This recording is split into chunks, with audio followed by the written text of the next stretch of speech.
To add a precipitation widget to lock screen for quick rain update on Samsung Galaxy S25 Ultra, long tap on an empty area on your home screen, and then tap wallpaper and style.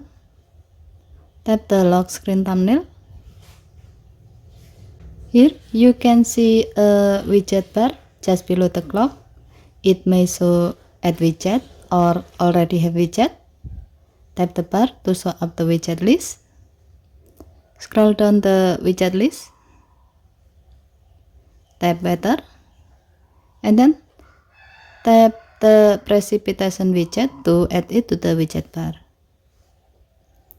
Tap done button to save the change. To see the result, go to your lock screen.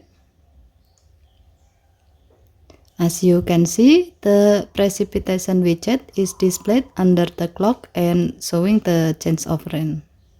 With this widget, you can get quick rain forecast at a glance to help you plan your activities and stay prepared for unexpected weather without unlocking your phone.